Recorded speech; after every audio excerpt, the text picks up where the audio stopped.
Baik, ini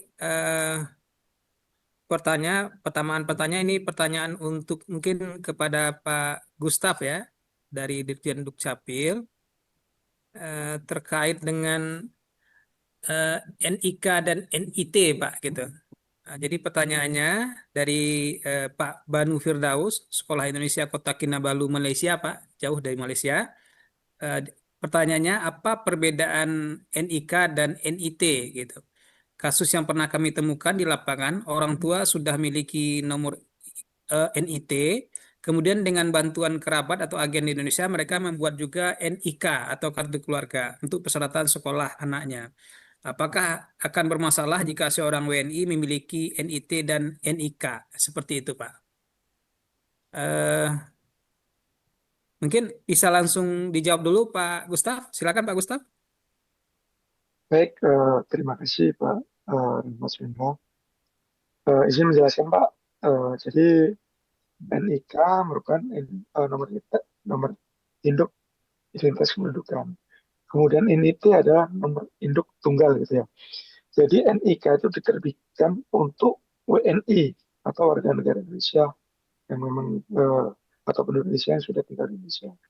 Sedangkan NIT nomor induk tunggal itu adalah eh, warga negara Indonesia yang ada di luar negeri Pak.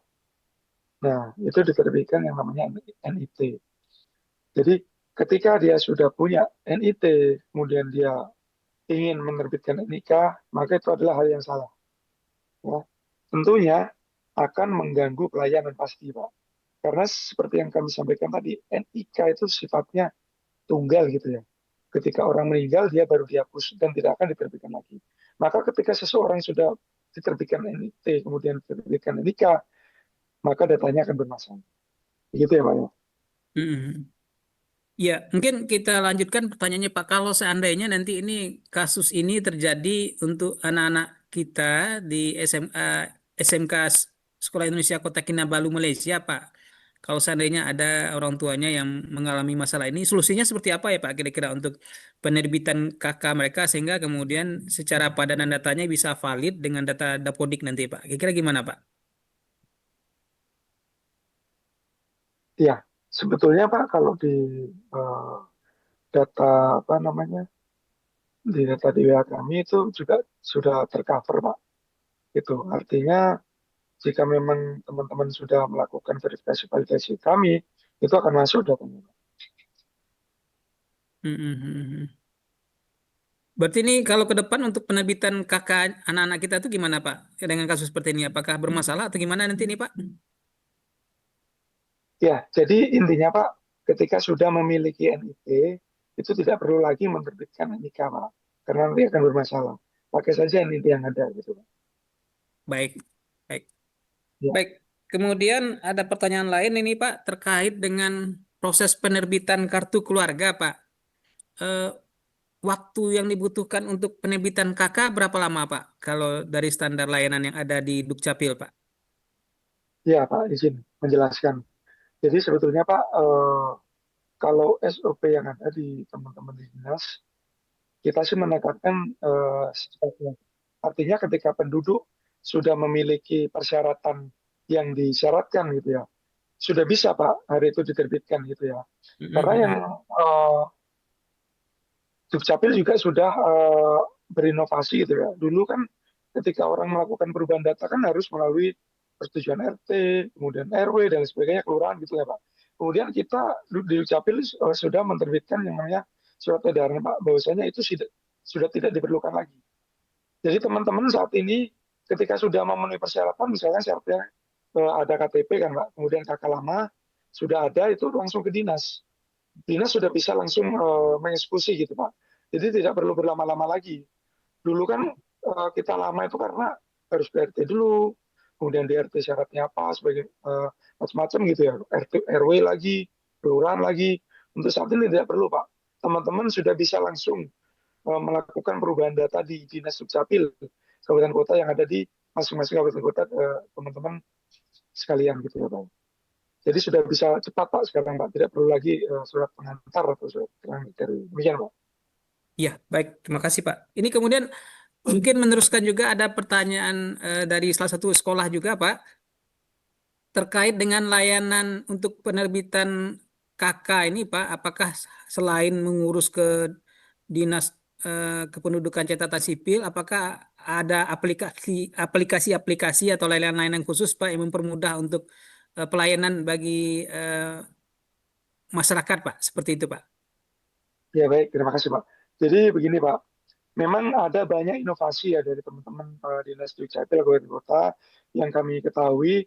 Jadi sebagian besar Pak, Dinas Dukcapil Kabupaten Kota itu sudah memiliki apps atau aplikasi Pak. Ketika teman-teman atau warga ingin melakukan kepengurusan by online gitu ya. Dan juga misalkan di DKI gitu ya Pak ya, itu pelayanan itu sudah sampai di Sudin Pak, sudah sampai di kelurahan gitu ya.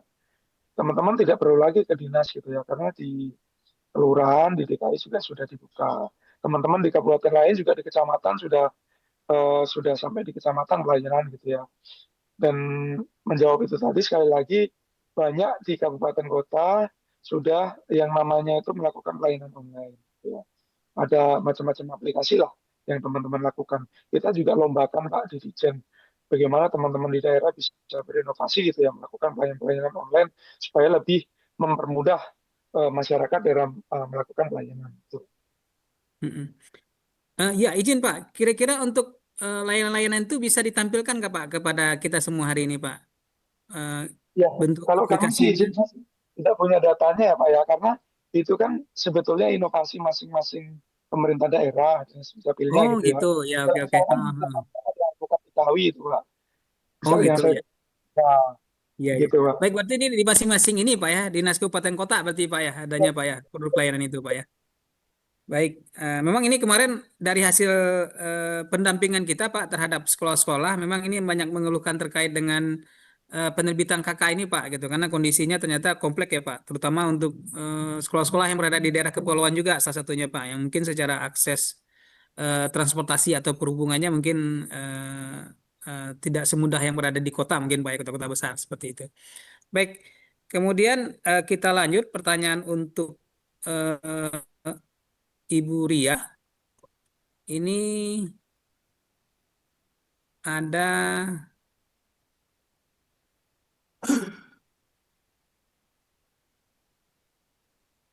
dari SMKN 3 Balikpapan, Pak Hakiki. Pertanyaan beliau, nomor ijazah sudah terbit, namun ada satu siswa yang datanya salah. Data tersebut sudah diperbaiki di Verval PD dan sudah masuk DNS, namun di DNT tidak berubah. Bagaimana solusinya? Mungkin bisa dijawab langsung, Ibu Ria. Kami Mohon ulangi izin. lagi pertanyaannya, Bu ya. Nomor ijazah sudah terbit, namun ada satu siswa yang datanya salah. Data tersebut sudah diperbaiki di Perval PD dan sudah masuk di DNS. Namun di DNT tidak berubah. Bagaimana solusinya? Mohon izin menjawab. Jadi untuk pengelolaan pengelolaan data e-ijazah ini ya, ketika ketika data itu jadi kan memang untuk bisa masuk ke proses DNS, misalnya ada data yang residu, data yang tidak valid gitu, proses verifikasinya atau proses pengelolaannya bagaimana memperbaikinya itu entah nanti dari Dapodik atau dari Verval PD seperti itu ya. Nah, ketika ketika sudah valid itu nanti baru masuk ke DNS gitu ya, prosesnya seperti itu. Jadi data diinput dari Dapodi masuk ke mengalir ke aplikasi Verval PD, Verval peserta didik gitu ya. Lalu nanti kalau sudah valid di Verval PD nanti baru masuk ke data data DNS di manajemen ijazah ya, masuk ke data nominasi sementara. Ketika masih residu ya otomatis nggak akan masuk ke data DNS. Nah, sistemnya pada pada pengelolaan e-ijazah ini gitu ya. Ketika sekolah itu sudah menetapkan SK penetapan kelulusan gitu ya, itu datanya itu sudah otomatis terkunci gitu. Jadi data yang digunakan nanti untuk sampai proses ke penerbitan e-ijazah, yaitu data yang ada sudah ditetapkan penetapan kelulusannya, gitu ya, sudah ditandatangani oleh kepala sekolah dan kepala sekolah itu masing-masing peserta didik itu sudah ada kan. Jadi ketika dia ada surat keterangannya, ada surat apa keputusan kelulusannya ya, SK penetapan kelulusannya, dan di bawahnya itu ada lampiran nama-nama peserta didiknya. Lampiran nama peserta didik tersebut itu kepala sekolah itu sudah menandatangani setiap lembarnya. Jadinya itu sudah dipastikan gitu ya bahwa memang datanya itu benar gitu ya. Sudah disetujui lah. Entah benar entah enggak ya sudah disetujui oleh kepala sekolah gitu kan. Nah, ketika ketika dilakukan itu data itu sudah langsung otomatis mati gitu. Jadi tidak bisa bergerak lagi gitu. Ketika ada proses lagi di Verval PD masuk di DNS, yaitu sudah yang dan sifatnya untuk pengelolaan ijazah ini itu satu kali ya gitu. Jadi satu SK penetapan kelulusan, setelah SK penetapan kelulusan masuk ke SPTJM hanya satu sekolah, hanya satu SPTJM. Ya itu datanya gitu.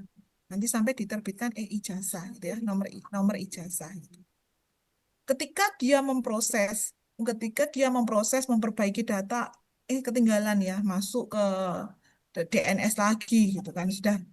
Tapi kan sudah selesai. Yang satu satu kesetahuan itu sudah selesai, itu tidak bisa diperbaiki.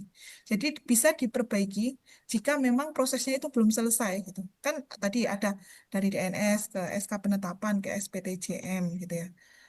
Dan SPTJM pun itu sampai sampai muncul ke nomor kan setelah SPTJM Satuan Pendidikan nanti lalu disetujui oleh dinas, dari dinas disetujui itu nanti baru 3 hari baru muncul nomor ijazahnya.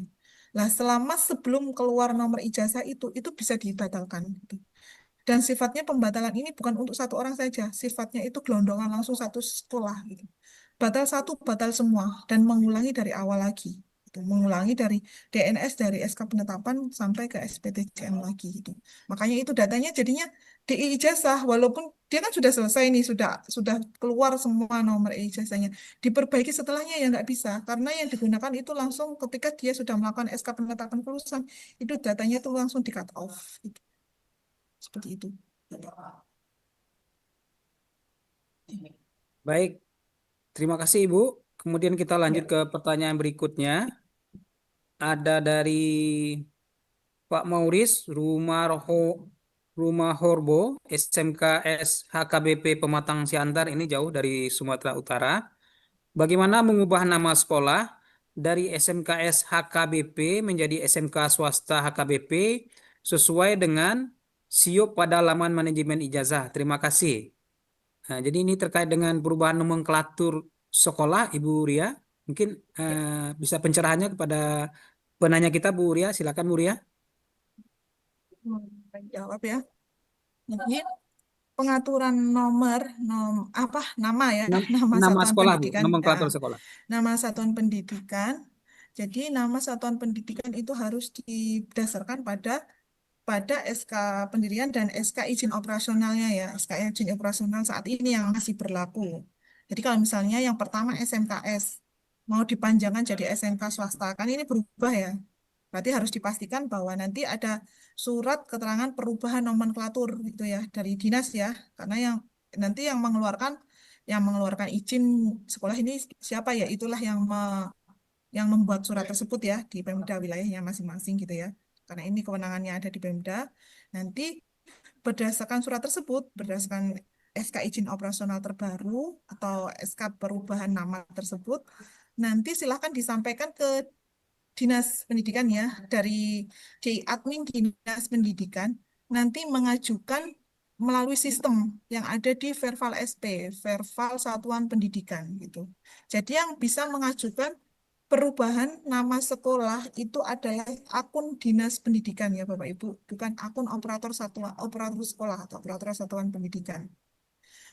Akun operator ini banyak yang salah nangkep juga ya gitu. Operator satuan pendidikan itu untuk yang bisa di menunya itu hanya untuk update SK izin operasional. Jadi sifatnya tidak mengubah nama satuan pendidikan. Nama satuan pendidikan itu perubahannya ada di pengajuan di akun dinas pendidikan seperti itu. Jadi nanti dokumen SK perubahan nama sekolah dan SK izin operasional yang masih berlaku nanti disampaikan ke Dinas Pendidikan, nanti admin Dinas Pendidikan yang akan mengajukan by system ya, by system di aplikasi Verval SP, Verval Satuan Pendidikan. Seperti itu. Dan itu Baik. nanti perubahannya harus sesuai dengan dokumennya ya. Kalau kalau sesuai ya diterima, kalau enggak ya enggak. Nah, itulah nanti yang akan di Verval SP nanti itu perubahannya nanti yang akan muncul dan mengalir di aplikasi manajemen ijazah. Seperti itu. Nah, nama itu yang akan muncul nanti juga di apa ijazahnya, ijazah peserta didik seperti itu. Baik, terima kasih Ibu. Kemudian ini ada pertanyaan berikutnya, Bu, dari Ibu Elida Hapni Hasibuan, SMKN 1 Barumun. Bagaimana cara mengedit nama dan jurusan siswa SMK pada sekolah yang sudah disetujui SPTJM kelulusannya, Bu? Jadi SPTJM sudah disetujui, namun ternyata ini ada perubahan di nama jurusan atau kompetisi kalian atau konsentrasi keahlian, Bu. Mohon pencerahannya, Ibu Ria. Ini jadi yang salah itu ya, yang salah jurusannya gitu ya. Berarti Ya, ini betul, kan Bu. pengaturan jurusan itu kan adanya di Dapodik gitu ya. Mm-mm. Jadi nanti coba silahkan apa disampaikan ke dinas ya, ke dinas pendidikan karena untuk saat ini di menu di manajemen ijazah itu ada pengajuan pembatalan.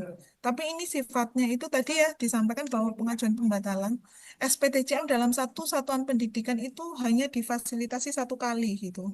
Dengan nanti adanya pengajuan pembatalan nanti dan sifatnya untuk pengajuan pembatalan ini tidak semua kasus itu bisa bisa di itu ya, bisa difasilitasi. Mungkin sebentar saya sampaikan dulu yang apa saja yang bisa difasilitasi. Ya, silakan Ibu.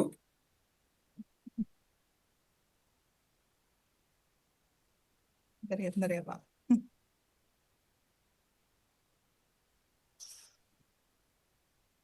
Ini bukaan.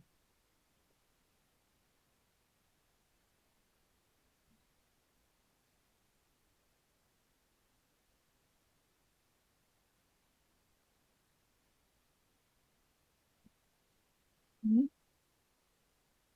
iya. Ini kategori-kategori, jadi nggak tidak semua memang ada menu pengajuan pembatalan yang munculnya ini di akun dinas pendidikan ya, akun dinas ya, bukan akun satuan pendidikan, bukan akun operator sekolah ya. Nah ini, tapi tidak semua, tidak semua, tidak semua apa, misalnya ada kesalahan itu langsung bisa mengajukan pengajuan. Ini kategori-kategorinya juga sudah dibatasi ya. Ini silakan dibaca ya.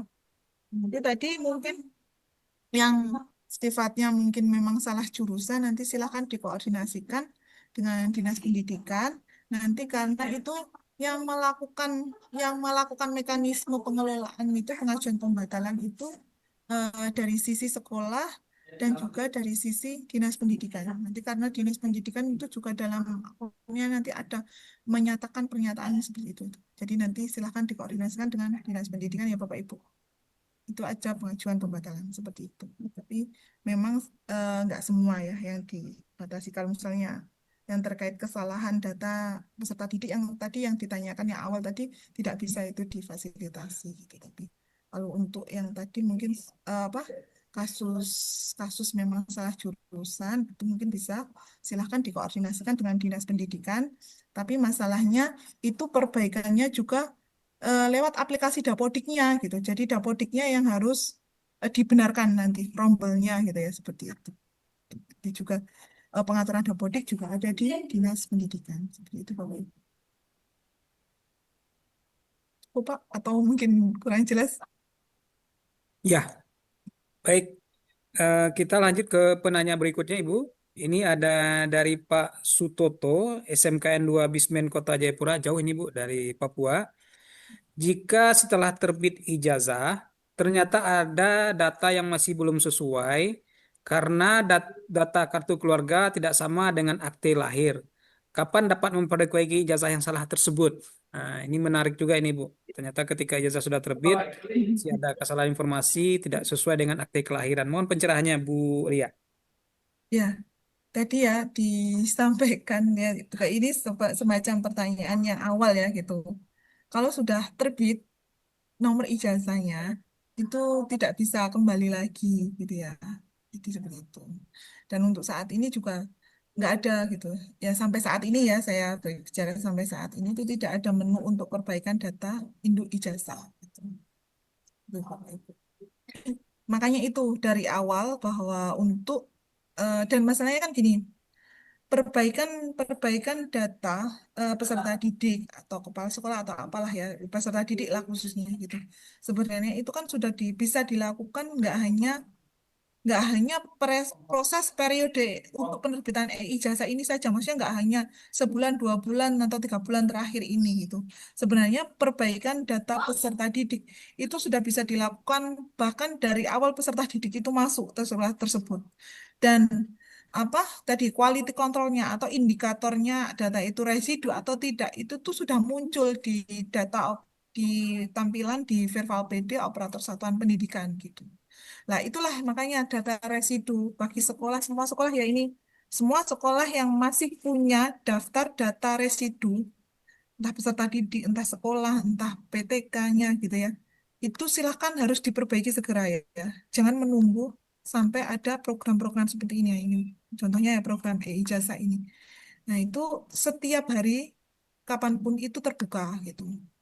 Makanya itu eh, kami sebenarnya tidak membatasi. Nah, tapi tadi bahwa saya sampaikan tadi pertanyaan yang awal tadi ya, bahwa ketika sudah dilakukan SK penetapan itu datanya sudah mati, sudah langsung cut off.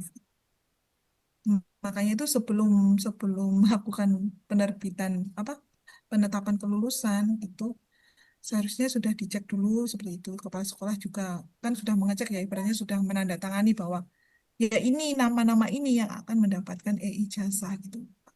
Jadi sampai saat ini belum ada menu untuk perbaikan data ya, gitu, perbaikan data induk ijazah. Gitu. Jadi ketika sudah terbit ya itu yang dipakai. Seperti itu, Bapak. Kecuali Baik, tadi ya, ya mungkin saya sampaikan ya Pak, misal ada peserta didik yang memang dia itu datanya masih salah gitu kan. Kalau masih salah, itu biasanya dia tidak masuk DNS, akhirnya ketinggalan gitu kan.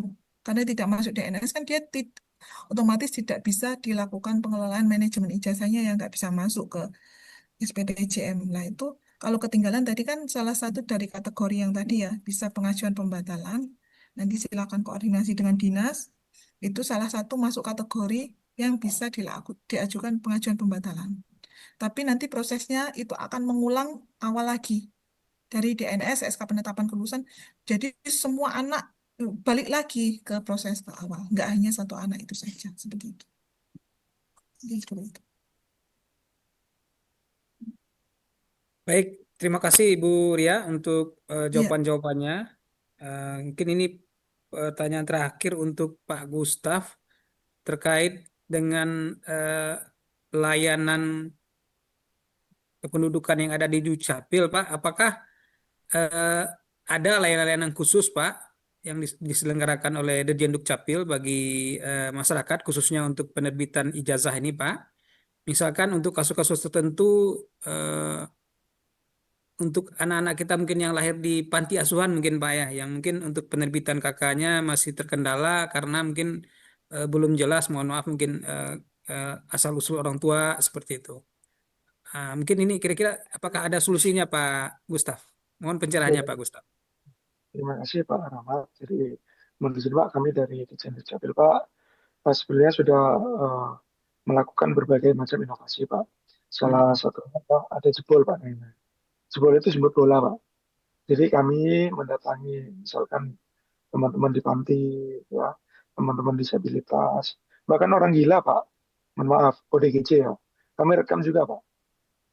Ya, jadi kami sekali lagi supaya semuanya bersifat inklusif ya. Kami tidak membeda-bedakan karena semuanya adalah penduduk Indonesia. Jadi kami layani semua Pak terkait dengan hal itu. Sekali lagi kami ada program jebol Pak. Di pusat kami di Ditjen juga jebol kadang melakukan pelayanan jemput bola ke teman-teman yang di daerah. Teman-teman di daerah lebih lagi Pak melakukan jemput-jemput bola seperti di panti asuhan, teman-teman yang ODGJ Pak. Itu bahkan kemarin itu ada apa namanya ya pengalaman lah teman-teman melakukan perekaman di ODGJ. Kadang kan ya mohon maaf kondisinya kan kurang ini Pak. Jadi ya teman-teman mandiin dulu kadang Pak. Kemudian baru rekam. Kemudian ada yang marah-marah kadang ya kita tunggu dulu Pak sampai agak reda baru kita rekam. Banyak lah teman-teman juga sudah melakukan sepak bola Pak di berbagai macam daerah di Indonesia Pak. Demikian Pak. Baik, terima kasih Pak Gustaf, kemudian Ibu Ria. Karena kita dibatasi oleh waktu, tanpa terasa sudah waktu 16:34. Sebelum kita tutup sesi webinar kita, mungkin kita minta dulu closing statement dari dua narasumber kita pada sore hari ini. Yang pertama mungkin dari Pak Gede Gusta dulu, kita persilakan. Baik, terima kasih Pak Rahmat dan teman-teman dari Kementerian Pendidikan Dasar dan Menengah. Kami aturkan terima kasih banyak telah mengundang kami dari Ditjen Dukcapil Kementerian Dalam Negeri. Sekali lagi, eh, kami Dukcapil memang bukan pelayanan dasar, tapi dasar dari setiap layanan. Dan kami siap melayani Bapak Ibu sekalian dimanapun berada. Demikian kami sampaikan. Terima kasih. Bila taufiq wal hidayah. Assalamualaikum warahmatullahi wabarakatuh. Baik, selanjutnya ke Ibu Ria, kita persilakan untuk closing statementnya untuk sesi webinar seri 2 ini, Bu. Ya. Eh, ini karena terkait dengan ijazah ya, itu mohon untuk satuan pendidikan ya khususnya ini dari apa ketika sebelum menerbitkan mengelola manajemen ijazahnya ya dari SK penetapan kelulusan minta tolong untuk dipastikan datanya peserta didik ini benar-benar memang sudah sesuai gitu ya entah walaupun misalnya ya di daftar residunya itu sudah nggak ada gitu ya. Akhirnya bisa lolos semua, tapi dipastikan dan disampaikan dulu mungkin ke peserta didik atau orang tuanya karena takutnya itu tadi ada perubahan data, tapi perubahan data di dukcapilnya gitu ya seperti itu. Jadinya sudah terbit tapi akhirnya perubahannya di akhir gitu. Nah, itu nanti jadi minta tolong sebelum melakukan apa manajemen ijazah dari SK penetapan dan lainnya walaupun data itu sudah nggak masuk residu dipastikan lagi ke peserta didik atau orang tua peserta didik bahwa memang itu nah nanti yang akan muncul di ijazah elektroniknya seperti itu mungkin pesan dari kami ya seperti itu. Terima kasih. Mohon maaf kalau misalnya ada kesalahan. Baik, terima kasih kita sampaikan kepada kedua narasumber kita, Pak Gede Gusta dari Dirjen Dukcapil Kementerian Dalam Negeri dan Ibu Ria dari Pusat Data dan Teknologi Informasi Pendidikan, Kementerian Pendidikan Dasar dan Menengah. Baik, Bapak Ibu, dengan berakhirnya closing statement dari kedua narasumber kita tadi, maka berakhirlah kegiatan webinar pengelolaan ijazah SMK Seri 2 ini. Terakhir kami mengingatkan kepada Bapak Ibu untuk kembali melakukan eh, perbaikan data terkait dengan residu-residu data yang masih ada di masing-masing sekolah. Mengingat mungkin seperti yang disampaikan di awal tadi, kita saat ini sesaat lagi berada pada momen seleksi penerimaan murid baru dan tahun ajaran baru. Kita harapkan mungkin nanti bagi sekolah yang masih memiliki residu data bisa menuntaskan residu data ini sehingga nanti untuk penerbitan ijazah SMK untuk tahun 2026 bisa berjalan lebih baik dan lebih lancar tentunya. Seperti itu. Kemudian kami ingin mengingatkan juga Bapak Ibu, insya Allah untuk Kamis dan Jumat kita akan melakukan sesi coaching klinik pembekalan kepada sekolah-sekolah yang masih memiliki resude data untuk penerbitan ijazah SMK tahun 2025. Maka melalui media ini kami juga mengajak, mengimbau kepada Bapak Ibu tim pengelola ijazah di masing-masing sekolah yang masih memiliki resude data nanti untuk bisa juga bergabung mengikuti coaching klinik ini bersama Ibu Ria juga nantinya. Seperti itu. Untuk acara selanjutnya kita kembalikan kepada Mbak Devita. Mbak Devita silakan. Baik, terima kasih Pak Rahmat Sohendra. Terima kasih Pak Gede Gusta Ardiasa. Terima kasih Ibu Homaria Nurul Ain. Ya, dan Bapak Ibu peserta webinar pengelolaan ijazah SMK seri kedua. Ya, Bapak dan Ibu, semoga paparan dan materi yang disampaikan oleh para narasumber ini dapat bermanfaat khususnya dalam mengelola ijazah di sekolah Bapak dan Ibu. Baik, selanjutnya untuk mengakhiri webinar hari ini, kita akan menyanyikan lagu Padamu Negeri dan mohon Bapak dan Ibu untuk dalam posisi sikap sempurna.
Baik, terima kasih sekali lagi kepada para narasumber, kepada Bapak dan Ibu peserta webinar pengelolaan ijazah SMK seri 2 tahun ajaran 2024-2025.